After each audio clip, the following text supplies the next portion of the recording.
Cardiac arrest चिकित्सा क्षेत्र में सबसे गंभीर जटिलताओं में से एक है। यह स्थिति तब उत्पन्न होती है जब हृदय अचानक काम करना बंद कर देता है और शरीर के महत्वपूर्ण अंगों को ऑक्सीजन नहीं मिल पाती। त्वरित पहचान और तत्काल कार्डियोपल्मोनरी रिससिटेशन सीपीआर कई मौतों को रोक सकती है।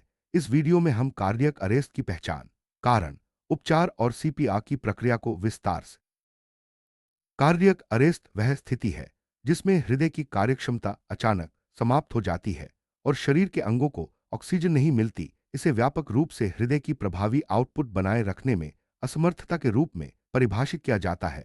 जब हृदय रुक जाता है तो रक्त प्रवाह बंद हो जाता है और मस्तिष्क सहित सभी अंगों को ऑक्सीजन की आपूर्ति रुक जाती है। यदि समय पर उपचार न मिले तो कार्डियोपल्मोनरी रिससिटेशन सीपीआर एक आपातकालीन प्रक्रिया है जिसका उद्देश्य मस्तिष्क की कार्यक्षमता को बनाए रखना है जब तक कि हृदय और श्वसन को पुनः स्थापित किया जा सके। सीपीआर उन लोगों पर किया जाता है जो प्रतिक्रिया नहीं दे रहे हैं, जिनकी सांस नहीं चल रही या सांस असामान्य है। सीपीआर तब तक जारी रहता है जब तक व्यक्ति में स्वतः रक्त प्रवाह वापस नहीं आ जाता। अध्ययनों से पता चला है कि अचानक ventricular fibrillation VF cardiac arrest के बाद तुरंत सीपीआर और 3-5 मिनट के भीतर डिफिब्रिलेशन से जीवित रहने की संभावना काफी बढ़ जाती है। इसका मतलब है कि जितनी जल्दी सीपीआर शुरू किया जाए उतना ही बेहतर परिणाम मिलता है। सीपीआर के बाद डिफिब्रिलेशन से हृदय की लय को पुनः स्थापित किया जा सकता है और मस्तिष्क को। कार्डियक अरेस्ट के कारण कई प्रकार के होते हैं। इनमें हृदय रोग जैसे coronary artery disease, valvular lesion, cardiomyopathy, heart block शामिल हैं। इसके अलावा हाइपोक्सिया ऑक्सीजन की कमी, हाइपोटेंशन रक्तस्राव के कारण, हाइपोग्लाइसीमिया डायबिटिक या बच्चों में बेहोशी विशेषकर डेंटल चेयर पर, दवाओं का प्रभाव, एड्रेनालिन या लोकल एनेस्थेटिक, इलेक्ट्रोलाइट बदलाव। सीपीआर का उद्देश्य रक्त और ऑक्सीजन का प्रवाह बनाए रखना है ताकि महत्वपूर्ण अंग जीवित रह सके। रक्त प्रवाह ऑक्सीजन की आवश्यकता ऊतकों तक ऑक्सीजन पहुंचाने के लिए होती है। सीपीआर के दौरान धमनी और शिरा के बीच दबाव अंतर उत्पन्न होता है जिससे रक्त प्रवाह होता है। मस्तिष्क में रक्त प्रवाह रुकने के 4 मिनट बाद क्षति शुरू हो जाती है और 7 मिनट बाद अपरिवर्तनीय क्षति हो। कार्डियक अरेस्ट की पहचान के लिए कई संकेत होते हैं।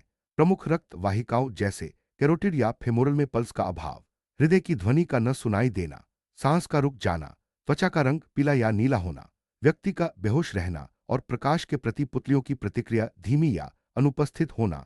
इन लक्षणों को पहचानना और तुरंत प्रतिक्रिया देना जीवन बचाने के लिए आवश्यक है। कार्डियक अरेस्ट के उपचार में सीपीआर सबसे प्रभावी है। जब इसे तुरंत शुरू किया जाए, सीपीआर किसी भी व्यक्ति द्वारा शुरू किया जा सकता है, चाहे वह अस्पताल में हो या बाहर। उपचार की प्रक्रिया इस बात पर निर्भर करती है कि घटना कहाँ हुई है और कितने लोग उपलब्ध हैं। अस्पताल के बाहर बेसिक लाइफ सपोर्ट बीएलएस और अस्पताल में बीएलएस के साथ एडवांस्ड लाइफ सपोर्ट आकल।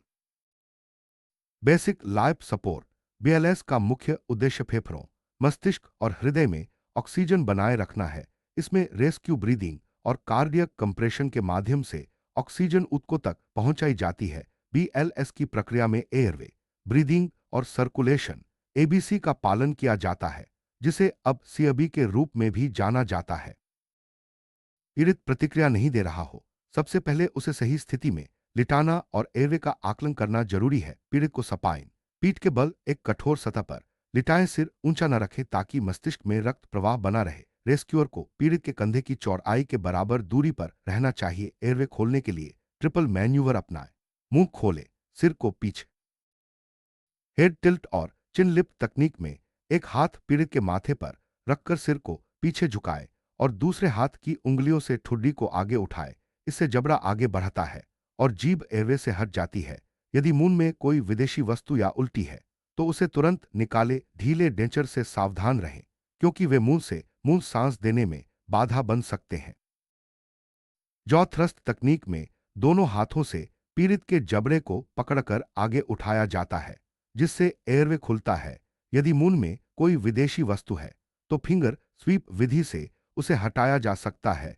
इस तकनीक का उपयोग विशेष रूप से तब किया जाता है जब सिर को पीछे झुकाना संभव न हो।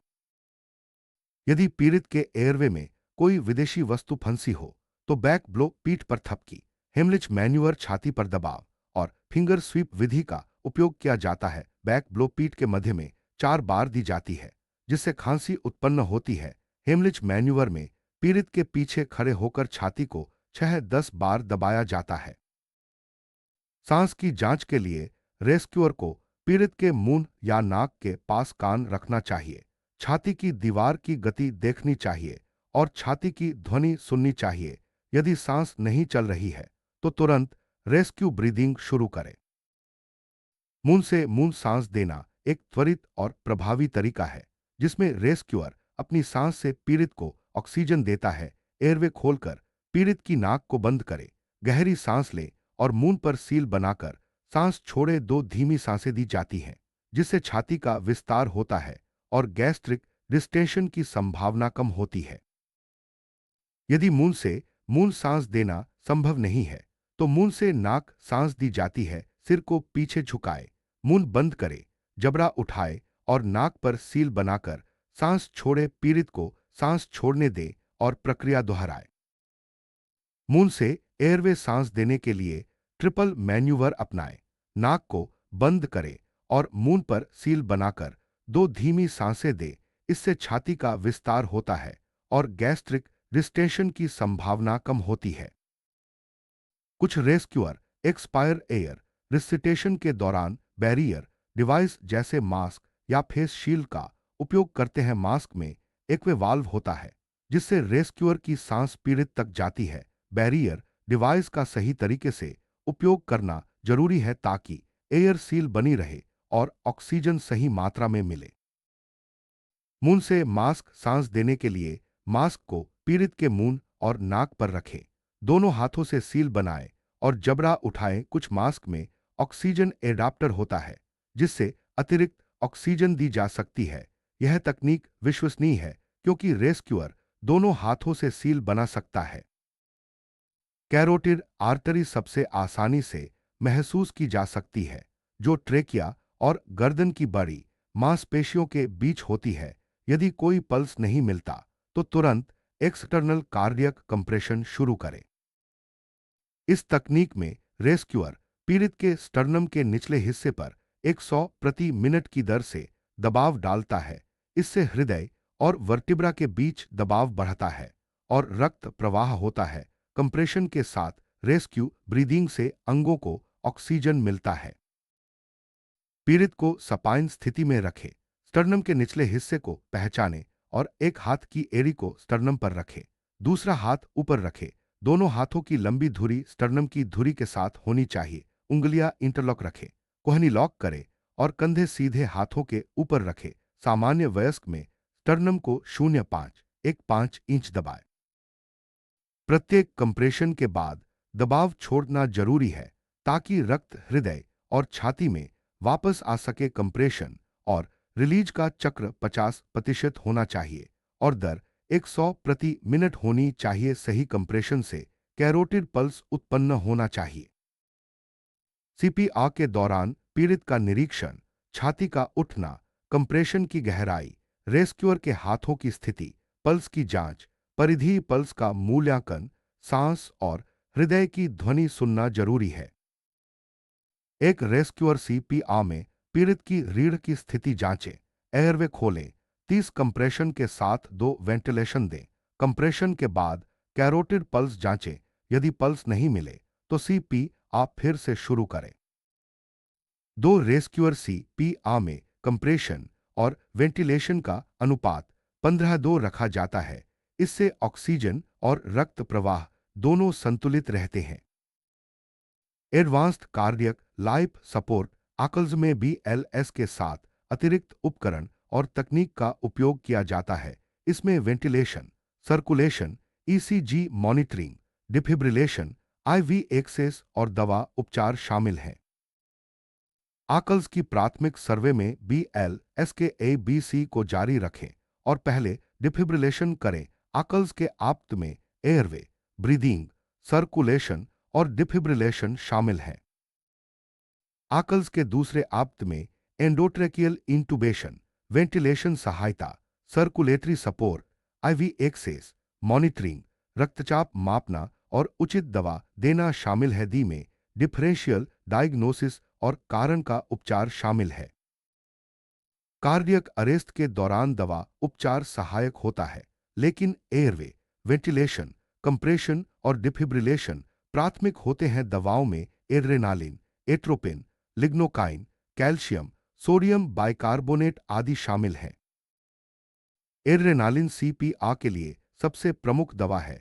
इसकी अल्फाएड्रेनर्जिक विशेषताएं परिधीय प्रतिरोध बढ़ाती हैं, जिससे कोरोनरी दबाव और मायोकार्डियल रक्त प्रवाह बढ़ता है। डोज 10 माइक्रोजी/केजी हर 5 मिनट में दी जाती है।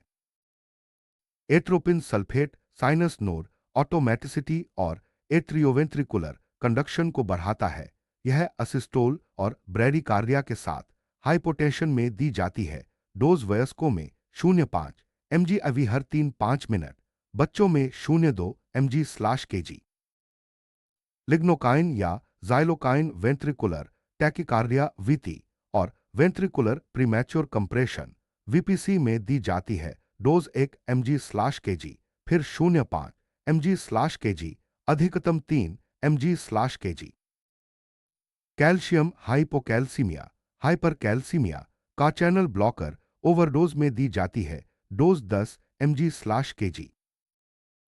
सोडियम बाइकार्बोनेट मेटाबॉलिक एसिडोसिस लंबे समय तक अरेस्ट हाइपरकैल्सीमिया में दी जाती है।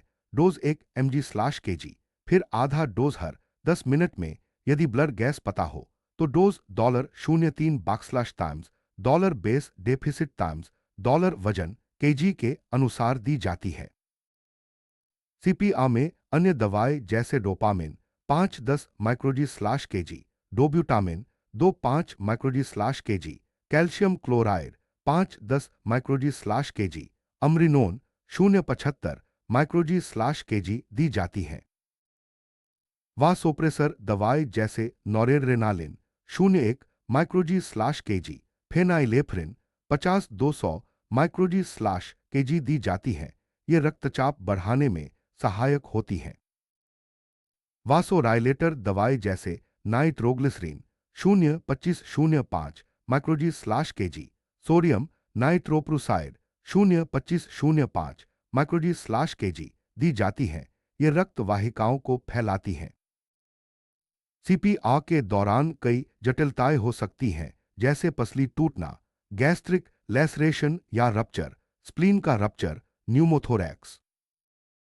कार्डियक अरेस्ट के बाद इस्केमिक चोटें जैसे रीनल, सेरेब्रल, हेपेटिक और अन्य अंगों में हो सकती हैं। रिसिटेशन का परिणाम कई कारकों पर निर्भर करता है, जैसे उम्र, कारण, घटना का समय, रिदम और इस्केमिया समय। न्यूरोलॉजिकल रिकवरी 50% होती है यदि अरेस्ट समय 6 मिनट से कम और सीपीआर समय 15 मिनट से कम हो, तो परिणाम संतोषजनक होता है। वयस्क कार्डियक अरेस्ट के प्रबंधन के लिए फ्लोचार्ट 52-1 में स्टेप्स दिए गए हैं। इसमें एयरवे, ब्रीदिंग, सर्कुलेशन, डिफिब्रिलेशन, दवा और मॉनिटरिंग शामिल हैं। बाल कार्डियक अरेस्ट के प्रबंधन के लिए फ्लोचार्ट 52-2 में स्टेप्स दिए गए हैं। इसमें एयरवे, ब्रीदिंग, सर्कुलेशन, डिफिब्रिलेशन, दवा और मॉनिटरिंग शामिल हैं।